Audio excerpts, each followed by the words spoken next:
I'm sitting in Clyde's BMW, laptop balanced on my knees, scrolling through the numbers from our company retreat. We just closed 3 major deals this week, and my sales team crushed every target. The highway stretches ahead of us, empty and quiet.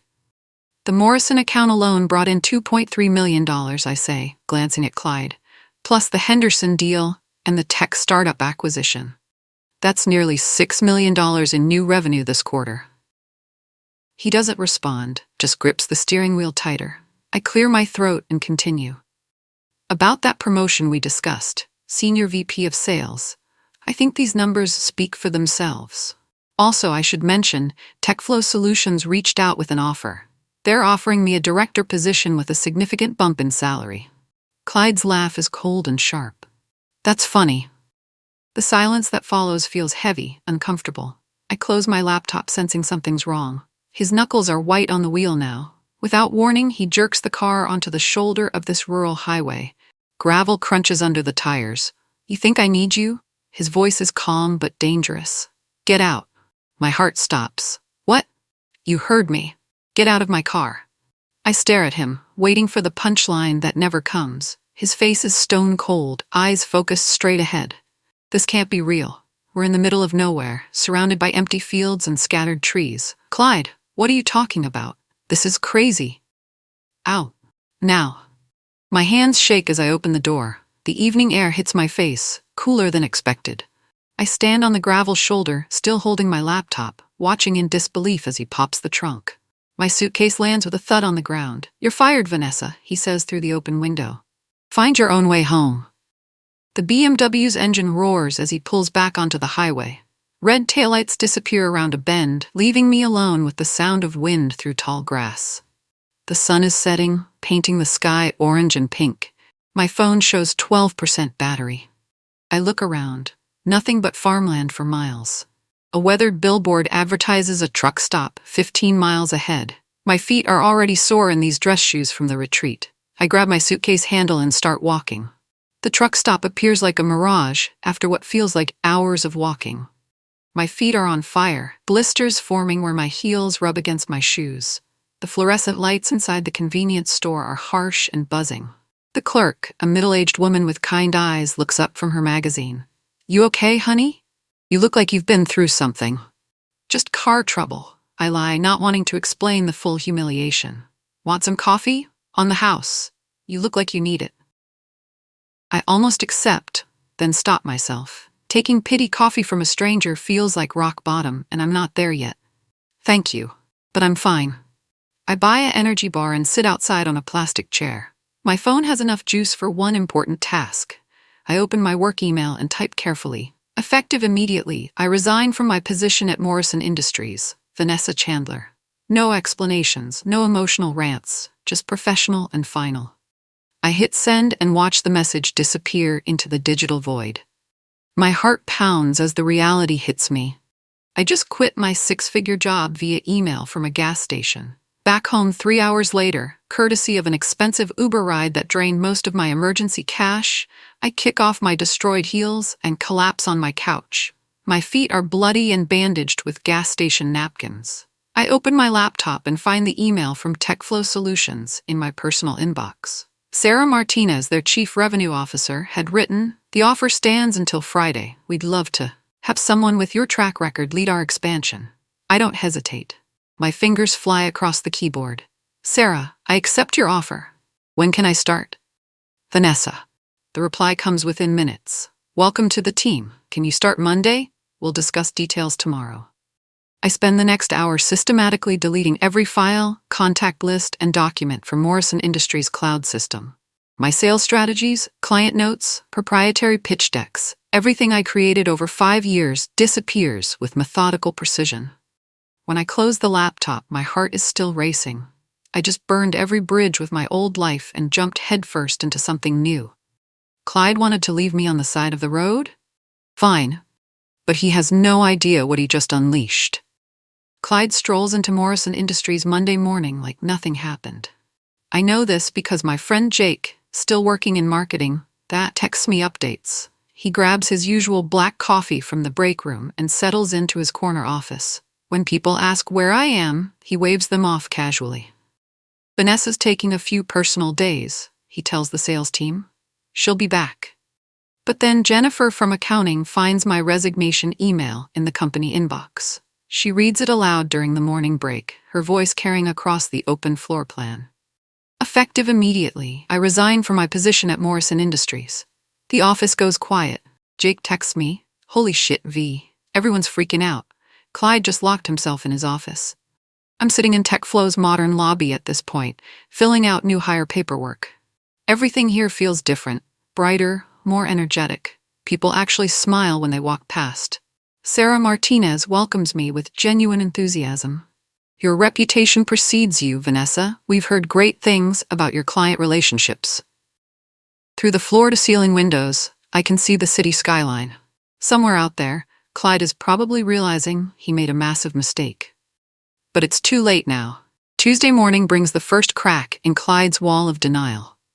David Morrison from Morrison Electronics, our biggest client and coincidentally the company's namesake, sends an urgent email that Jake forwards to me.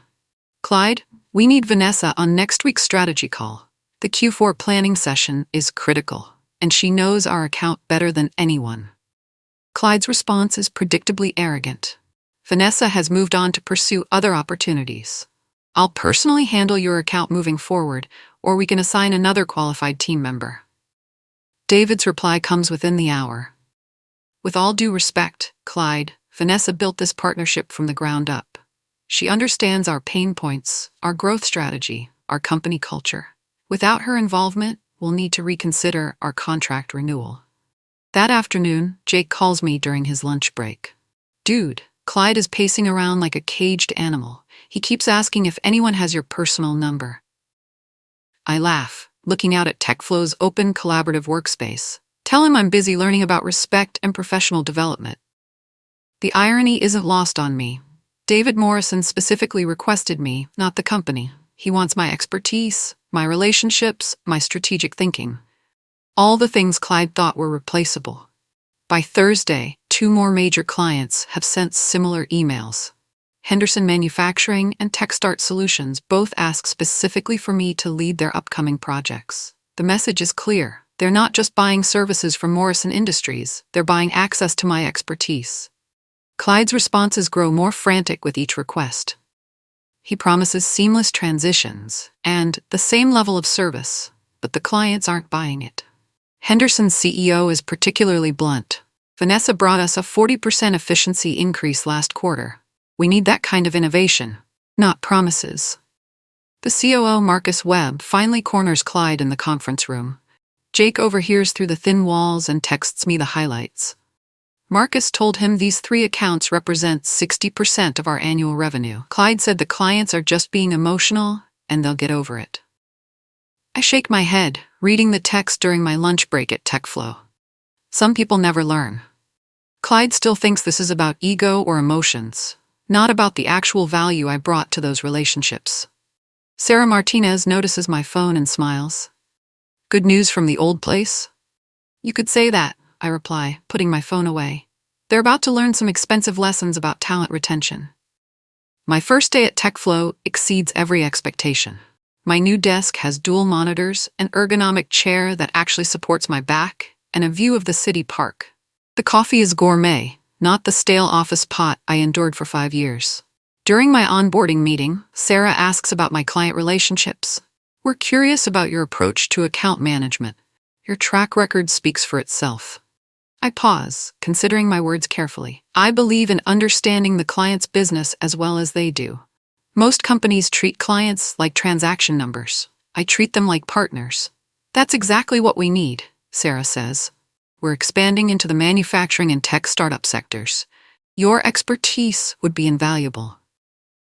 I know exactly which companies would be interested in TechFlow's services. Morrison Electronics needs better data analytics. Henderson Manufacturing struggles with supply chain optimization. TechStart Solutions wants to scale their customer service platform. "Give it a week," I tell Sarah. "Let me settle in, and then I think you'll be surprised by the opportunities that emerge." My phone buzzes with another text from Jake. 3 more people asked for your number today." Clyde's pretending everything's fine, but his left eye is twitching. I don't have to wait long. Monday morning, my new work phone rings. Vanessa? This is David Morrison. I hope you don't mind. I got your number from your LinkedIn profile. Of course not, David. How can I help you? Straight to the point. Where did you go? Clyde's being evasive, and we have some critical decisions to make about our Q4 strategy. I explain my transition to TechFlow without bad-mouthing Morrison Industries.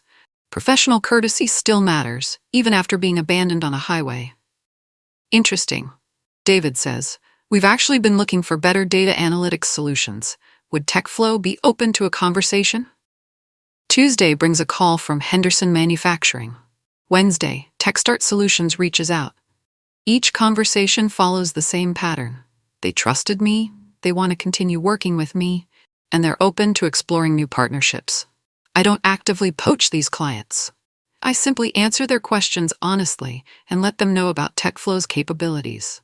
The value proposition sells itself. Sarah Martinez stops by my desk Friday afternoon with a huge smile. 3 major prospects in 1 week? What kind of magic are you working? No magic, I reply. Just relationships built on trust and results. The exodus begins in earnest the following week. Morrison Electronics officially cancels their annual contract with Morrison Industries, citing strategic realignment. Henderson Manufacturing follows 2 days later. TechStart Solutions makes it a trifecta by Friday. Jake's texts paint a picture of chaos at my old company. COO just resigned. Marcus said he can't work in this environment anymore. Clyde's blaming everyone except himself. The real knockout punch comes when someone leaks Clyde's internal Slack messages to an industry blog. His rant about entitled employees and spoiled toddlers goes viral in our professional circle within hours. One particular message makes me laugh out loud. These people think they're irreplaceable. Watch me prove them wrong. The irony is beautiful. Clyde spent so much energy proving I was replaceable that he forgot to consider whether the clients agreed with his assessment. Now he's discovering that business relationships are built on trust, expertise, and personal connections, not company letterhead. Sarah forwards me the blog post with a note. Your former boss is quite the character. We're lucky to have you. I screenshot Clyde's spoiled toddlers comment and save it to my phone. Sometimes, the best revenge is just letting people expose themselves. Clyde finally opens the financial dashboard on Friday afternoon, 3 weeks after leaving me on that highway. Jake describes the scene. His face went completely white. He just stared at the screen for like 10 minutes. The numbers don't lie. Morrison Industries' revenue projection has dropped below their operational costs. Without the 3 major accounts, they're bleeding money fast. The quarterly forecast shows red across every category. Marcus Webb's resignation letter, which Jake manages to photograph and send me, includes a devastating line. The company's recent decisions regarding key personnel have created an unsustainable business environment. That evening, Clyde calls my personal number for the first time since the highway incident. I let it go to voicemail. His message is pathetic. Vanessa, we need to talk. There's been a misunderstanding. I didn't mean for things to escalate like this. I delete the voicemail without finishing it. Some bridges, once burned, should stay that way. Instead, I focus on my new reality. TechFlow's third-quarter numbers are incredible, thanks partly to the 3 new major clients. Sarah mentions expansion opportunities and hints at fast-track promotion possibilities. The best part? I sleep peacefully every night, knowing I'll never again work for someone who views employees as disposable assets. Clyde's desperation reaches new heights the following week. He sends a formal offer letter to my personal email. Senior Vice President of Sales, 40% salary increase, equity package, and full autonomy over strategic decisions. The subject line reads, "Let's make this right." I forward the email to Sarah Martinez with a note. Thought you might find this amusing. Her response comes within minutes. I'm impressed by his nerve. Also, we can beat that offer, if you're interested. But money isn't the point anymore. This is about respect, professionalism, and basic human decency. You can't abandon someone on a highway, fire them via abandonment, and then buy your way back into their good graces. I reply to Clyde's offer with professional brevity. Thank you for your interest. However, if I was truly as replaceable as you indicated, you should have no difficulty managing without me. Best of luck with your future endeavors. Jake texts me Clyde's reaction. He threw his coffee mug at the wall. Like, literally threw it. There's a coffee stain on the whiteboard now. Some people need to learn that actions have consequences. Clyde is getting a very expensive education in leadership and respect. The legal threat arrives on Tuesday. A cease and desist letter claiming I'm violating my non-compete agreement by soliciting Morrison Industries clients. The letter demands I immediately cease all contact with former clients and threatens legal action. I forward the letter to TechFlow's general counsel, Rebecca Park, who reads it with obvious amusement. "This is laughable," she says, tossing the letter on her desk. Non-compete clauses don't prevent clients from choosing their preferred vendors. Also, you didn't solicit anyone. They contacted you.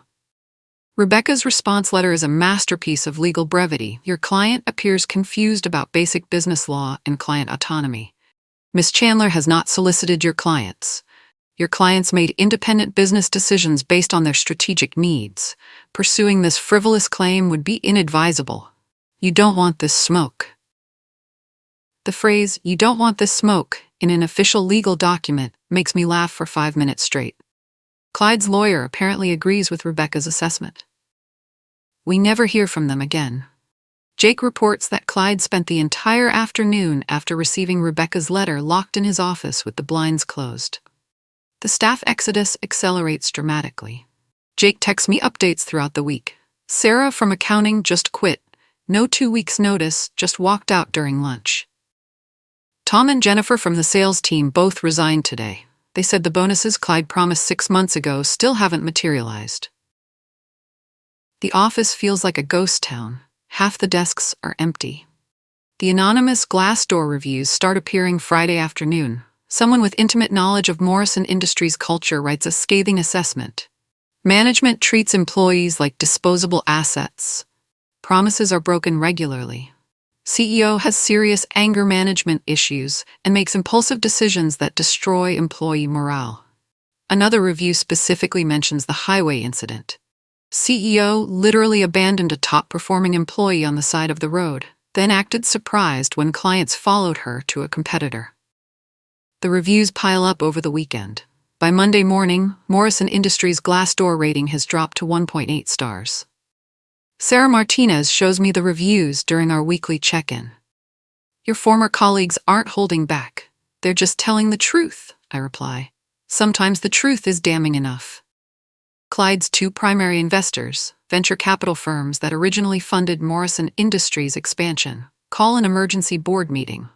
Jake, whose girlfriend works in admin, manages to get me some details. The investors are not happy.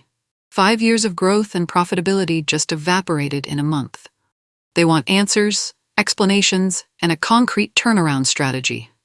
Clyde apparently stumbles through a presentation blaming market conditions and employee disloyalty for the company's sudden downturn. He avoids mentioning the highway incident entirely. One of the board members, Patricia Walsh from Venture Solutions, cuts through his excuses. I specifically warned you about treating top talent like disposable assets. This isn't market conditions. This is leadership failure. The meeting ends with Clyde being given 30 days to present a viable recovery plan. If the numbers don't improve, the board will consider alternative leadership structures. Jake's girlfriend risks her job to send me this information, but she's already planning her own exit strategy. The writing is on the wall for Morrison Industries. That evening, I treat myself to a nice dinner at the restaurant downtown. 5 weeks ago, I was walking along a highway with blistered feet. Tonight, I'm celebrating small victories and planning for bigger ones. The acquisition conversation starts casually during TechFlow's executive team meeting. Sarah mentions that several companies in our sector are struggling and might be acquisition targets. Morrison Industries, for example, she says, pulling up their financial projections. They've lost significant market share recently and seem to be in distress, might be worth investigating. I lean forward, suddenly very interested. I know that company intimately. Their infrastructure, their client base, their operational challenges, everything. Rebecca Park, our general counsel, raises an eyebrow. Isn't that your former employer? It is, which means I understand their value proposition and their weaknesses better than anyone. The room goes quiet as everyone processes the implications. TechFlow acquiring Morrison Industries would be more than just a business deal. It would be poetic justice. Our CEO, Michael Thompson, speaks slowly. Vanessa, if we were to pursue this, would you be comfortable leading the due diligence process? More than comfortable, I reply. I'd consider it a professional obligation to ensure any acquisition is handled properly. Sarah smiles. This could be very interesting. By the end of the meeting, we have preliminary approval to explore acquisition possibilities. Michael assigns me to lead a small team to assess Morrison Industries' actual value versus their current market distress. The due diligence process is fascinating and depressing. I assemble a team of 3 analysts and request access to Morrison Industries' financial records, client contracts, and operational data. Clyde, desperate for any potential lifeline, grants full transparency. What we find confirms my worst suspicions about the company's management. Operational inefficiencies everywhere. Outdated software systems that I'd repeatedly recommended updating. Client satisfaction scores that have plummeted since my departure. The most damaging discovery is Clyde's financial management. The company has been operating on increasingly thin margins, using short-term loans to cover basic operational costs. Without the revenue from the 3 major clients, they're essentially insolvent. But underneath the financial chaos, the core business model is sound. The intellectual property is valuable. The remaining client relationships, while strained, could be salvaged under competent leadership. I compile a comprehensive report for TechFlow's executive team. Target company shows significant operational challenges due to poor management decisions. However, underlying assets and market position suggest strong acquisition potential at the right price. Michael Thompson reviews my findings with obvious interest. What would you consider the right price? I smile. Significantly less than they think they're worth. The presentation to TechFlow's board is my masterpiece of strategic analysis. I walk them through Morrison Industries' strengths, weaknesses, opportunities, and threats with surgical precision. Current market valuation suggests the company is worth approximately $15 million, I explain, clicking through detailed financial projections. However, given their operational distress, cash flow problems, and client retention issues, I recommend an acquisition offer of $4.2 million. The board members murmur among themselves. That's roughly 28 cents on the dollar, a dramatic lowball offer that reflects Morrison Industries' desperate situation. The intellectual property alone is worth more than our proposed offer, I continue. Their client management software, properly integrated with our existing systems, could enhance our service delivery significantly. Rebecca Park asks the critical question. What's the likelihood they'll accept such an aggressive offer? Very high, I reply confidently. They have no other options. No other buyers are interested. Their cash reserves are depleted, and they're facing potential bankruptcy within 6 months. Michael Thompson nods slowly. Vanessa, if we proceed with this acquisition, would you be interested in overseeing the transition process? I'd be honored to help ensure a smooth integration. The board votes unanimously to authorize the acquisition offer. Clyde's phone call comes at 9:47 p.m. on a Tuesday. I'm reviewing TechFlow's acquisition proposal one final time when my personal phone rings. His name on the caller ID makes me smile. Vanessa, his voice cracks slightly. I heard rumors about TechFlow looking at acquisition targets. Please tell me you're not involved in this. I put the call on speaker and continue reading the legal documents. I'm not sure what you're referring to, Clyde. Don't play games with me. I know you're working there now. If TechFlow is planning something, we need to talk. I want to make things right between us. The desperation in his voice is almost pathetic. This is the same man who abandoned me on a highway 5 months ago, who called me replaceable, who tried to intimidate me with legal threats. Clyde, any business discussions would need to go through proper channels. TechFlow's executive team handles all strategic decisions. But you have influence there, right? You could put in a good word, help them understand Morrison Industries' true value. I pause, savoring the moment. This call is being recorded for compliance purposes. TechFlow takes all business communications very seriously. The line goes quiet for 30 seconds. Then he hangs up without saying goodbye. The official acquisition offer arrives at Morrison Industries on Thursday morning via certified mail and email. Rebecca Park's cover letter is professionally brutal. TechFlow Solutions hereby offers to acquire Morrison Industries for $4.2 million, contingent upon standard due diligence verification and asset evaluation. Jake texts me Clyde's reaction. He's screaming at his assistant about vultures and corporate raiders. Actual quote, "These people want to pick my bones clean." But Clyde's options are limited. His accountant, the only remaining member of his original team, apparently lays out the harsh reality. Accept the offer, or face bankruptcy proceedings within 90 days. The counteroffer comes back Friday afternoon, $8.5 million, which is still significantly below Morrison Industries' original valuation, but double our initial bid. Michael Thompson calls an executive meeting to discuss our response. "Vanessa, what's your recommendation?" "Hold firm at $4.2 million, I reply without hesitation. They're negotiating from desperation, not strength. Every day they delay increases their financial pressure. Rebecca adds the legal perspective. Their debt obligations alone exceed $3 million. At our price point, we're essentially assuming their liabilities and providing them with a clean exit. We reject the counteroffer and reiterate our original terms. The signing ceremony takes place in TechFlow's main conference room on a gray Tuesday morning. Clyde arrives looking like he hasn't slept in weeks, wrinkled shirt, bloodshot eyes, and a nervous energy that fills the room. He sits across the polished conference table from our team, Michael Thompson, Sarah Martinez, Rebecca Park, and me. The irony of the moment isn't lost on anyone. The employee he abandoned is now part of the team buying his company for pennies on the dollar. Rebecca slides the final documents across the table, standard acquisition agreement at the previously agreed terms.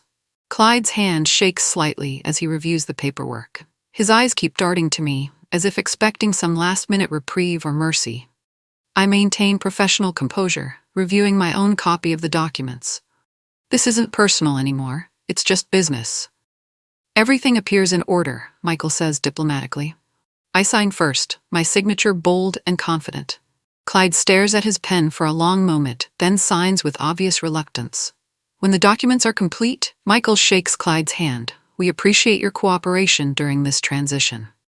Clyde nods wordlessly and leaves without making eye contact with me. The staff announcement happens Friday morning in Morrison Industries' main conference room, now officially part of TechFlow Solutions. I walk into a room full of familiar faces. Jake, the remaining sales team members, administrative staff who survived the exodus. Michael Thompson introduces me with obvious pride. "I'm pleased to announce that Vanessa Chandler will be serving as Vice President of Sales for our newly integrated operations." The room erupts in discreet but enthusiastic applause. Jake whispers loudly, "We prayed for this moment."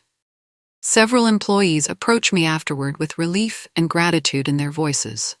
"Thank God you're back," says Jennifer from accounting. "We were terrified about what would happen to our jobs." "Everything's going to be different now," I assure them. Better leadership, better communication, better respect for everyone's contributions. The transformation begins immediately. TechFlow's HR team reviews every employee's compensation package. The promised bonuses that Clyde never delivered get processed within 2 weeks. Sarah Martinez stops by my new office, ironically, the same corner office that used to be Clyde's. "How does it feel to be back?" "It feels like justice," I reply, looking out at the bustling office floor where people seem genuinely happy for the first time in months. My first company-wide email as VP of Sales sets the tone for our new culture. Team. Effective immediately, the following changes take place. Promised bonuses will be honored and paid within 2 weeks. Mandatory overtime policies are eliminated. We believe in work-life balance. Performance reviews will be based on results and collaboration, not politics or favoritism. Leadership positions will be earned through competence and integrity, not inherited through connections. The email forwards through the company like wildfire. Jake sends me screenshots of the enthusiastic responses flooding people's inboxes. "Finally, leadership that cares about employees as humans," writes one team member. "This feels like a completely different company," adds another. The cultural shift is immediate and dramatic. People stay for voluntary team lunches. Collaboration increases. The constant undercurrent of fear and resentment that characterized Clyde's leadership disappears almost overnight. Sarah Martinez visits my office with updated performance metrics. Productivity is up 23% since the acquisition. Client satisfaction scores have rebounded significantly. It's amazing what happens when people feel valued and respected, I reply. The old Morrison Industries was built on fear and insecurity. The new version thrives on trust and mutual respect. Clyde's departure is quiet and unremarkable. He cleans out his personal items on a Saturday morning when the office is mostly empty. Jake happens to be there, catching up on work, and witnesses the final moments. He stopped by your office on his way out, Jake texts me. Just stood in the doorway for a minute, then walked away. Monday morning, Clyde appears at my office door. He looks smaller somehow, half diminished by the weight of his failures. You win, he says simply. I look up from my laptop where I'm reviewing client retention strategies. No, Clyde, the clients won, the employees won, the company won. I just didn't let you bury me on the side of that highway. He nods slowly, understanding the deeper meaning. This was never about personal revenge. It was about professional competence and human dignity. For what it's worth, he says quietly, I'm sorry about that day. It was unprofessional. Yes, it was. He starts to leave, then turns back. You'll do better than I did. I already am. After he leaves, I return to my work with a sense of closure. The past is settled, the future is bright, and I never have to wonder again what would have happened if I just accepted being left on that highway.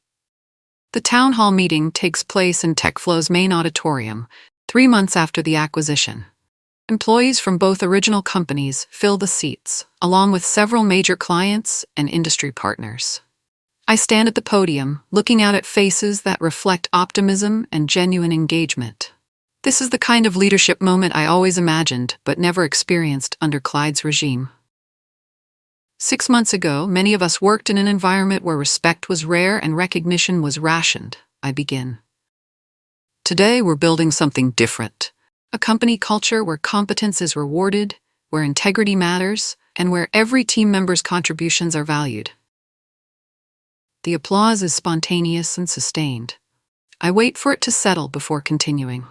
We've learned that business success isn't just about profit margins and market share. It's about treating people with dignity, fostering collaboration, and building relationships based on trust rather than fear. I pause, thinking about that evening on the highway when everything seemed hopeless. Respect is not a favor we grant to deserving employees. It's the minimum standard for human interaction, and now it's the foundation of our culture. The standing ovation lasts for 2 minutes.